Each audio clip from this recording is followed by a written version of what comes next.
tung bay, chưa một lần thấy cơn gió mát đến vậy. Thấy nơi nơi là nhiều thứ mới, là một thế giới chưa từng nghĩ tới. Phải chăng đã lâu rồi ta chẳng nghỉ ngơi. Bàn chân kia hôm nay ra ngoài sông chơi bay tung bay, đi và phiêu theo những câu hát đêm ngày. Trái tim như nhẹ nhàng mở ra giữa bầu trời bao la, giữa biển khơi và hoa lá. Những chặng đường mình đi qua, những con người ở nơi xa, tôi sẽ ghi hết, cất hết, giữ hết để mai sau này khi mở ra thấy rằng hôm qua mình đã sống thật thà.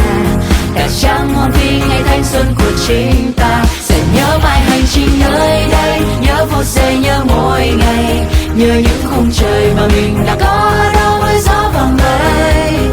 Đây là những chuyến đi nào thì cũng đáng nhớ, và rồi một ngày nào tôi sẽ nhớ mãi chuyến đi này.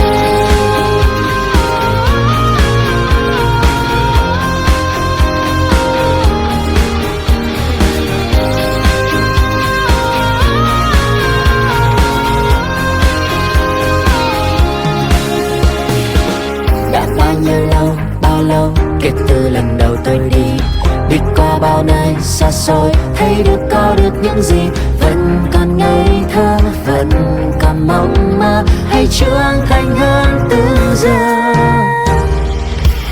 Đã bao lâu chưa trao một lời yêu thương, đi qua bao nơi xa xôi, hóa ra để tôi thấy được mình còn ngô nghê, mình còn say mê, thì ra mình yêu đời như thế.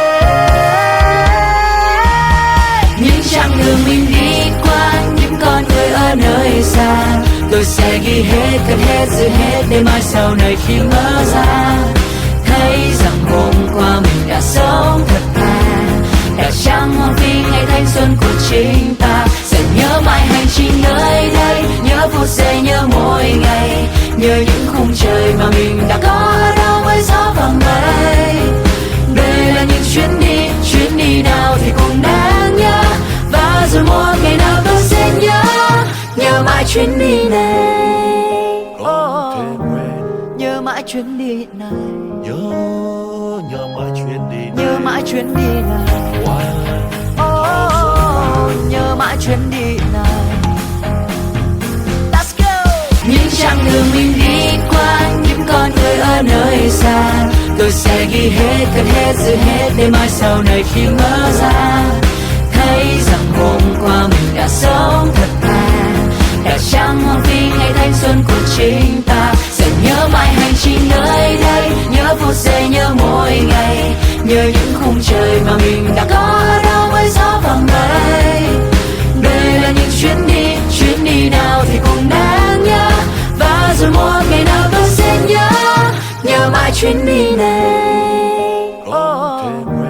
Nhớ mãi chuyến đi này, nhớ mãi chuyến đi, nhớ mãi chuyến đi này,